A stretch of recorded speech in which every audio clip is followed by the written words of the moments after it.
রাজা কৃষ্ণচন্দ্র, আমি এসেছি রে। চোখ খুলে দেখো বাবা। কে কে কে আপনি? আমি স্বামী খটখটানন্দ। আমি জানতে পেরেছি তোর মনে সুখ নেই, তাই তো সেই সুদূর হিমালয় থেকে ছুটে এলাম। ও, আপনি কি করে জানলেন সাধু বাবা? ওরে পাগল ছেলের কথা শোনো। সন্তানের মনের কথা যদি জানতেই না পারি, তাহলে কিসের তপস্যা আর কিসের ধ্যান? কি কি জেনেছেন সাধু বাবা? 3 দিন ধরে মনে কোনো সুখ খুঁজে পাচ্ছি না, নানান রকম চিন্তায় জর্জরিত হয়ে রয়েছি। তার মধ্যে আজ 3 দিন হলো রানী বাপের বাড়ি গিয়ে রয়েছে। সুখ কি তোর একার? এই মায়ার সংসারে সুখ খুঁজে পাবি কি করি? তোর যে তপস্যার সময় হয়েছে বাবা। শোন, এই পাথরটা ধর। আমি যোগ বলে এই মন্ত্রপুত পাথর পেয়েছি। কাল পূর্ব দিকের নদীর পাড়ে এই মন্ত্রপুত পাথর স্থাপন করবি। আমি চাই তুই নিজে এই পাথরের আরাধনা করিস। তাই ওইখানে এক কুটির বানিয়ে তুই একা থাকবি। একা? আর রানী? সংসারে দুঃখ ছাড়া আর কিছুই নেই। তোর আসলে সুখ লুকিয়ে আছে ওই মন্ত্রপুত পাথরে। এই পাথর তোর মনে সুখ ফিরিয়ে আনবে আর এই গোটা রাজ্যে শান্তি বজায় রাখবে। ঠিক আছে বাবা।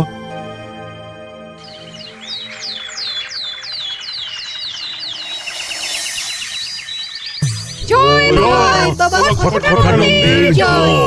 কি তার জ্যোতি, কি তার ব্যক্তিত্ব, আহ, কি তার কণ্ঠস্বর! এই মন্ত্রপুত পাথর আমার এবং এই রাজ্যের সকলে সুখ শান্তি ফিরিয়ে আনবে। আজ থেকে আমি সাধু বাবার পরামর্শ মতন এখানেই থাকবো। তোমাদের যার যা যা বক্তব্য আমাকে এখানে এসেই বলবে। কোনো চিন্তা করবেন না মহারাজ, আমি সব সামলে নেব। আপনি নিষ্ঠা সহকারে সাধু বাবার আদেশ পালন করুন। মহারাজ, যার নামেই খট তার কথাই ভরসা করা কি ঠিক হবে? একটা সামান্য পাথর কি করে সুখ ফিরিয়ে আনবে মহারাজ? বিষয়টা কি খটখটানন্দের মতন খটকার নয়? এটা মোটেই সামান্য পাথর নয় গোপাল, এটা মন্ত্রপুত পাথর। আর এসব হচ্ছে বিশ্বাসের ব্যাপার। শুধু তোমার মতন ভাঁড় দিয়ে কি আর রাজ্য চলে? রাজ্য চালাতে গেলে ভক্তি, শ্রদ্ধা, আশীর্বাদও দরকার হয়। ঠিকই, শাস্ত্রে বলে বিশ্বাসে মিলায় বস্তু, তর্কে বহুদূর। কিন্তু মহারাজ, রাজ্যটাও তো চালাতে হবে। আপনি এখানে থাকলে এই রাজ্যের কি হবে মহারাজ? একবার ভেবে দেখুন, সাধু বাবা আসল না হয়ে নকলও তো হতে পারে। দেখো গোপাল, তোমার যদি মনে বিশ্বাস না থাকে তাহলে আমি বলবো তুমি আর এখানে এসো না। তবে সাধু বাবার নামে কোনো বাজে মন্তব্য আমি শুনবো না। আমি চাই না আমার এই অবিশ্বাসের কারণে আমার রাজ্যের কোনো ক্ষতি হোক। আর আমি এই রাজ্যের মন্ত্রী, আমি থাকতে তোমাকে রাজ্য নিয়ে বেশি ভাবতে হবে না। তুমি এখন যাও তো গোপাল, যাও। মহারাজকে আর বিরক্ত করো না। পাল না থাকলে এ রাজ্যে কিছুই এসে যাবে না। আমরা থাকতে নাকি ভাঁড় চালাবে রাজ্য? আচ্ছা, ঠিক আছে, দেখা যাক। তাহলে আসি মহারাজ। হ্যাঁ হ্যাঁ, এসো এসো।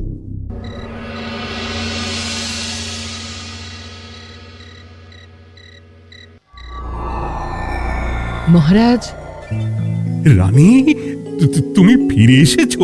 এ আমি কি শুনছি মহারাজ? আপনি নাকি প্রাসাদে ফিরবেন না ঠিক করেছেন? হ্যাঁ রানী, তুমি ঠিকই শুনেছ। আমি আর প্রাসাদে ফিরবো না। আমি এখানে থেকে ওই মন্ত্রপুত পাথরের আরাধনা করব। কে না কে এসে আপনাকে বলল আর আপনি প্রাসাদ ছেড়ে এই কুটিরে থাকবেন? আপনার শরীর খারাপ করবে মহারাজ, আপনি ফিরে চলুন। কে না কে নয় রানী, স্বামী খটখটানন্দ খুব বড় সাধু। উনি যোগ বলে আমার দুঃখের কথা জানতে পেরে সেই হিমালয় থেকে ছুটে এসেছেন আমাকে ওই পাথর দিতে। তুমি আমায় ফিরতে জোর করো না রানী। আর আপনার রাজ্য, আপনার প্রজারা, তাদের কি হবে মহারাজ? সে নিয়ে তুমি ভেবো না রানী, আমি এখানে বসেই মন্ত্রীকে দিয়ে সবটা সামলে নেব। তাহলে আমিও আপনার সাথে এখানে থাকবো।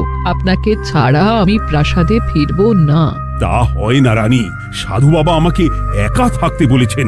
এসব ধ্যান, যোগ, আরাধনা একা করতে হয়। গোপাল সবটা জানে মহারাজ। আমার সামনে ওর নাম করবে না রানী। গোপালের কত বড় সাহস তুমি ভাবো একবার। ও বলে সাধু বাবা ভণ্ডও হতে পারে। আমার তখন ইচ্ছা করছিল ওর মাথার যে কটা চুল আছে সেটাও ছিঁড়ে নিতে। না, আমি আর গোপালের মুখ দেখতে চাই না। আপনি উত্তেজিত হবেন না মহারাজ, আপনি বিশ্রাম করুন, আমি আবার কাল আসবো।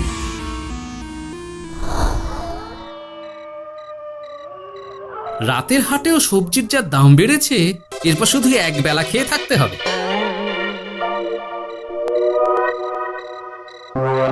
কি হে ভোলা, বাড়ি না গিয়ে এখানে বসে আছো কেন? দুঃখের কথা কি আর বলবো তোমায় গোপাল দাদা। বলোই না, শুনে দেখি। সামনে বর্ষা আসছে, বাড়ির ছাদটাও মেরামত না করলেই নয়, কিন্তু আমার কাছে তো এখন এত টাকা নেই। তাই ওই গিন্নির সাথে পরামর্শ করে গেলাম মহারাজের কাছে সাহায্য চাইতে। থামলে কেন, পুরোটা বলো। কি আর বলবো গোপাল দাদা, মহারাজের উত্তর শুনে আমি তো অবাক। সবই তো বুঝলাম ভোলা, কিন্তু আমার যে কিছুই করার নেই। সাধু বাবা বলেছেন আজ থেকেই রাজ্যের সব সুখ দুঃখের দায়িত্ব ওই মন্ত্রপুত পাথরে। তুমি চিন্তা করো না, এক কাজ করো, তোমার সমস্যার কথা গিয়ে ওই মন্ত্রপুত পাথরের কাছে জানাও। আর তোমরাও আজ থেকে তোমাদের যা চাওয়া পাওয়া আছে সব গিয়ে ওই পাথরকে জানাবে। যা করার পাথরই করবেন। একবার যদি ওই সাধুকে হাতের কাছে পাই না, তাহলে ওই পাথর দিয়েই বেটার মাথা ফাটাব। কিছু বললে গোপাল দাদা? না, কিছু বলিনি। যাও, তুমি বাড়ি যাও, চিন্তা করো না, দেখি কি করা যায়।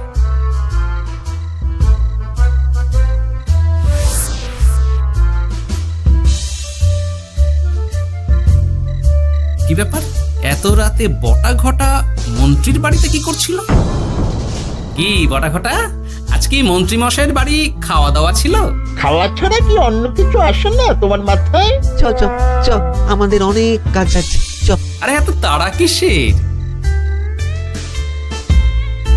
বাবা, বটা ঘটার এত কি গুরুত্বপূর্ণ কাজ যে একেবারে ছুটে পালালো? না, ব্যাপারটা তো সুবিধের ঠেকছে না।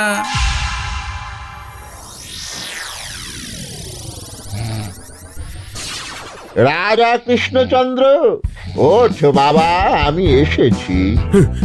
সাধু বাবা, আপনি এসেছেন? কেমন আছিস বাবা? ভালো আছি বাবা, তবে মনে এখনো পুরোপুরি সুখ খুঁজে পাইনি। সুখ কি তোর একার? কি করে সুখ পাবি বাবা? এখনো তো তুই তোর সব আসক্তি থেকে মুক্ত হতে পারিসনি। আর কি কি করতে হবে আমায় বলে দিন বাবা। একটা কাজ বলবো, করতে পারবি? বলুন বাবা, আপনি যা বলবেন আমি তাই করব।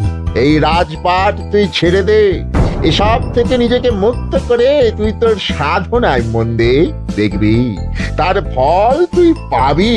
কিন্তু তাহলে রাজ্যের কি হবে? কে দেখবে সাধু বাবা? কেন, তোর মন্ত্রী? ওর থেকে ভালো লোক তুই আর পাবি না। ওই হচ্ছে তোর আসল শুভাকাঙ্ক্ষী, আমি যোগ বলে জানতে পেরেছি। আচ্ছা, তাই হবে। আর ওই গোপালটাকে যদি পারেন একটু সাহায্য করবেন বাবা। ওই তুচ্ছ গোপালকে নিয়ে তুই চিন্তিত হোস না, ওরে বুড়ি মন্ত্রী মশাই ফাটাবে। তুই যা, ঘুমো।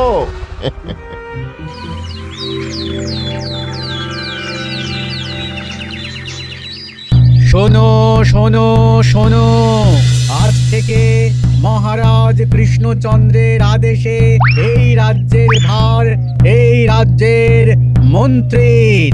আর মহারাজ নিজে তার কুটিরে নিরিবিলিতে থাকতে চাইছেন। উনি চান না কেউ ওনাকে বিরক্ত করুক। তাই আজ থেকে যার যা সমস্যা সবাই মন্ত্রী মশাইকে জানাবে। মন্ত্রী মশাই যাকে যা বলবেন তাকে তাই শুনতে হবে। শোনো শোনো শোনো। না, মহারাজকে থামাতেই হবে, না হলে বড় বিপদ হয়ে যাবে। যাই।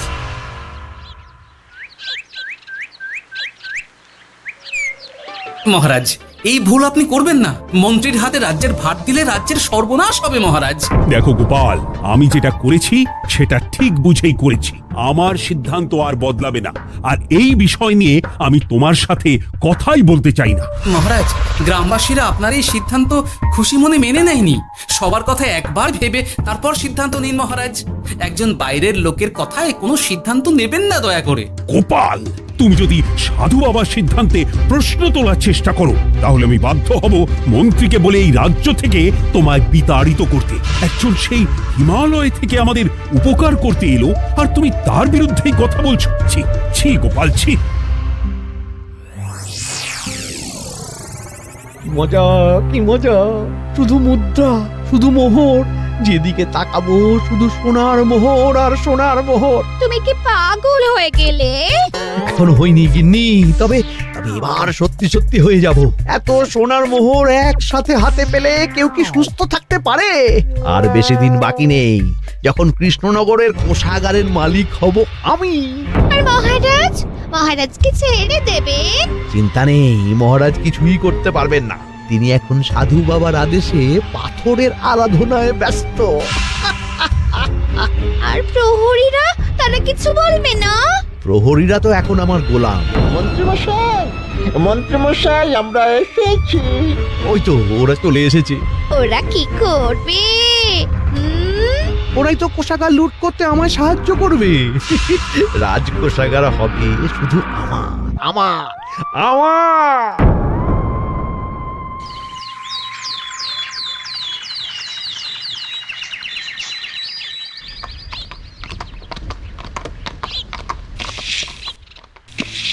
গোপাল, রানীমা, আপনি আমায় ডেকে পাঠালেই তো পারতেন। রাজ্যটার যে কি হবে গোপাল? মহারাজের উদাসীনতায় মন্ত্রী তো সব লুটে পুটে একাকার করে ছাড়বে। তুমি কিছু একটা করো গোপাল। সে তো আমিও বুঝতে পারছি রানীমা, কিন্তু হাজার চেষ্টা করে ও মহারাজকে বোঝাতে পারছি না। মহারাজ সাধু বাবার পাল্লায় পড়ে আর কিছুই বুঝতে চাইছেন না। এই রাজ্য আর মহারাজকে একমাত্র রক্ষা করতে পারবে তুমি গোপাল। কিছু একটা করো। কি হয়েছে, তোমরা হট্টগোল করছো কেন? তুমি আর একটা বিহিত করো গোপাল দাদা, আমরা তো আর থাকতে পারছি না। তুমি এর আগে বিহিত করো গোপাল। আচ্ছা, কি হয়েছে বলবে তো? মন্ত্রী মশাই সবার কাছ থেকে অগ্রিম কর চেয়েছে। সে প্রহরী পাঠিয়ে সবার বাড়ি বাড়ি বলে এসেছে দুদিনের মধ্যে অগ্রিম কর না দিলে সবাইকে ধরে কারাগারে ভরে দেবে। এতে তো আমরা কোনো সাহায্য পাচ্ছি না। তার উপর আবার এই জুলুম কি করে মেনে নেব বলো তো গোপাল দাদা? আমাদের বাঁচাও গোপাল দাদা, আমাদের বাঁচাও, না হলে এই মন্ত্রীর জুলুমে আমরা সবাই মারা যাব। হ্যাঁ গোপাল, তুমি পারবে।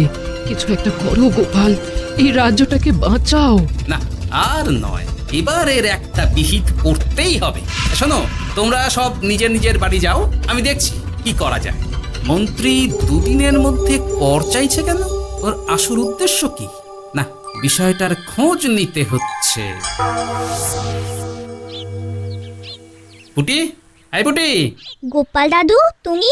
শোন, একটা কাজ আছে বুঝলি, বটা ঘটার উপর নজর রাখতে হবে। পারবি তো? হ্যাঁ হ্যাঁ দাদু, এটা আর কি এমন কাজ? এই তোর হাতে ওটা কি রে? ও এটা পুতুল, বাবা এনে দিয়েছে। পাথরটা খুব চেনা চেনা লাগছে, কোথায় যেন দেখেছি। কোথায়? আরে, সাধু বাবার দেওয়া পাথর। আরে, এটা একই পাথর মনে হচ্ছে। এই তোর বাবা এটা কোথায় পেয়েছে রে? তা তো জানি না, তবে শুনেছি পাশের গ্রামে। বাহ, পাথরগুলো দেখতে তো খুব সুন্দর। এই সব পাথর তোমার? আজ্ঞে হ্যাঁ, আমি এই পাথরের মূর্তি বানাই। এই পাথর কি তুমি বিক্রি করো? না না, শুধু পাথর তো বিক্রি করি না। এটা কি? ও, ওটা আমি আমার সব পাথরের একটা চিহ্ন দিয়ে রাখি। এতে বোঝা যায় যে এই পাথরের মূর্তি আমার তৈরি।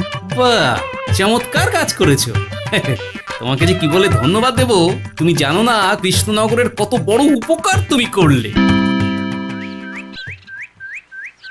গোপাল দাদু, ও গোপাল দাদু, গোপাল দাদু, গোপাল দাদু। কি ব্যাপার, এত সকাল সকাল? ভালো খবর এনেছিস মনে হচ্ছে। শুধু ভালো নয় দাদু, একেবারে গরম খবর। দাদু, রহস্য আমরা ফাঁস করে ফেলেছি দাদু। বলিস কি রে? শুনি শুনি। কাল রাতে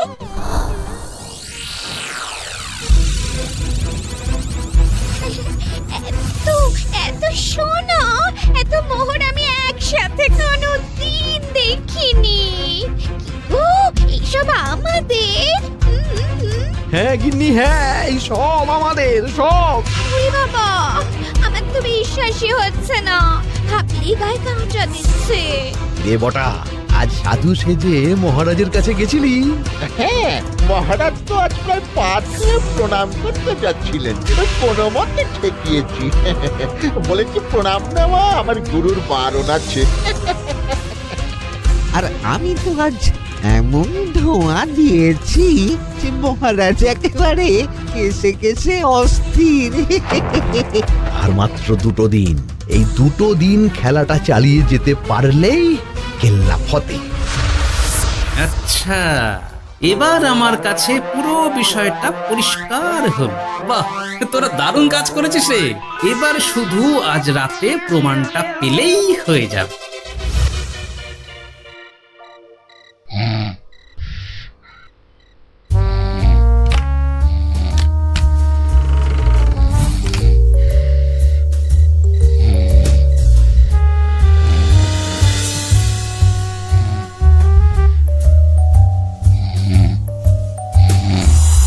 এই তো একে একে 2 মিলে যাচ্ছে। বাবা বাবা বাবা, এবার খেলা জমবে।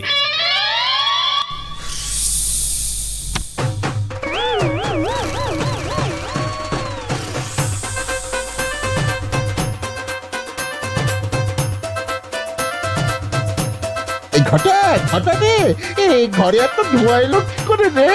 সত্যি তো, এত ধোঁয়া এলো কি করে? ঘরে কি আগুন লাগলো নাকি রে? এই বটা, ওটা কি রে? হ্যাঁ, এ তো ভূত। আমরা তো কিছু করিনি। আমরা কিছু করিনি, বিশ্বাস করো ভূত দাদা, আমরা কিছু করিনি। তোরা আমাদের পূর্বপুরুষের প্রস্তর খণ্ড নিয়ে এসেছিস। তোদের এত বড় সাহস, আজ আমরা তোদের ঘর মটকাবো। আমরা কোনো খণ্ডমণ্ড নিইনি ভূত দাদা। এই কথা, তুই কি ওনাদের কোনো খণ্ড এনেছিস? না না না না না, আমি তো অমন কিছু আনিনি। আমার মনে হয় ওই আপনাদের কোথাও একটা ভুল হচ্ছে। মহারাজকে ওই পাথর তোরা কোথা থেকে এনে দিয়েছিস? ওটাই আমাদের প্রস্তর খণ্ড, আমাদের 5 পুরুষের সম্পত্তি। ওটা তো আমরা পাশের গ্রামে এক মূর্তি কারিগরের থেকে চুরি করে এনেছি। আপনারা যান না, যান, ওই কারিগরের কাছে ওরকম অনেক পাথর আছে। আমাদের ওটাই চাই। ও বাবা, উনি আবার কে? আমাদের দাদু, 3য় পুরুষ।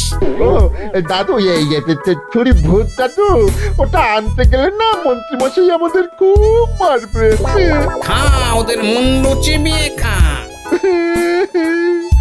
না না, ওরকম করবেন না দাদু ভূত, তাতে আমাদের খুব লাগবে।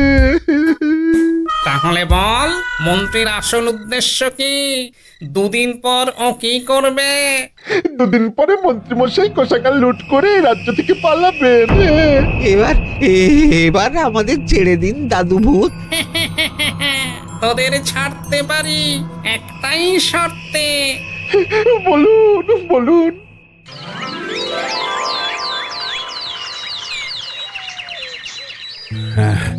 রাজ্যের পরিস্থিতি কি? প্রজারা সবাই ভালো আছে তো? হ্যাঁ মহারাজ, সেসব নিয়ে আপনি একদম চিন্তা করবেন না।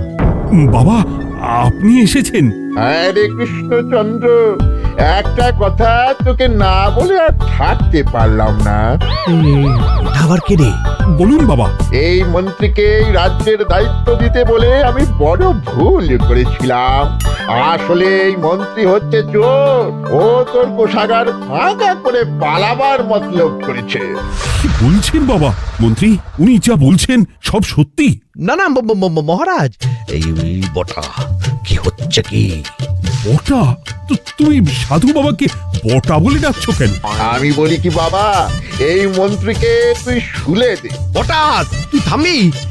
আমার খেয়ে আমায় ছুরি মারা? ওর কথা আপনি বিশ্বাস করবেন না মহারাজ, ও সাধু নয়, ও ভণ্ড। মানেটা কি? মন্ত্রী মশাই ঠিকই বলছেন মহারাজ, ও সাধু নয়, ও কৃষ্ণনগরের বটা। এসব আপনার আদরের মন্ত্রীর কাজ মহারাজ। মন্ত্রী আপনার রাজ্য লুট করার মতলব করেছে, তাই বটাকে সাধু সাজিয়ে আপনার মন জয় করে প্রথমে আপনাকে প্রাসাদ থেকে তাড়িয়েছে, তারপর রাজ্যপাট নিজের হাতে নিয়ে কোষাগার হাতিয়েছে। আর এই পাথর কিসের গোপাল? পাথর? পাথর এই কারিগরের মহারাজ। উনি পাশের গ্রামে এই পাথর দিয়ে মূর্তি করেন। মন্ত্রী বটাকে দিয়ে এই পাথর চুরি করিয়েছে।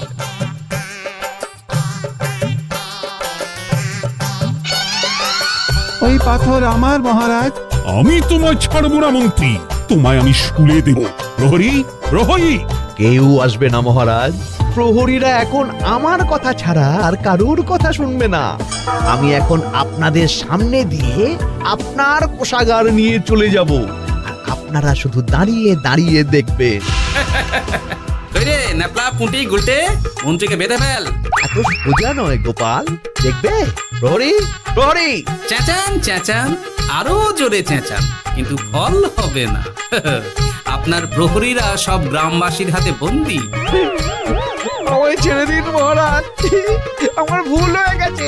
এমন ভুল আমি আর করবো না মহারাজ, আমায় ছেড়ে দিন। ছেড়ে দেব, তোমার ব্যবস্থা আমি করছি। কিন্তু গোপাল, আমার মনের সুখের কি হবে? আমি কি আর সুখী হতে পারবো না? কেন পারবেন না মহারাজ? রাজার আসল সুখ তো তার প্রজার সুখে। একদম ঠিক কথা বলেছে গোপাল। প্রজার সুখেই রাজার সুখ। ঠিক গোপাল, ঠিক। তুমি না থাকলে যে আমার কি হতো? জয় গোপালের জয়! জয় গোপালের জয়।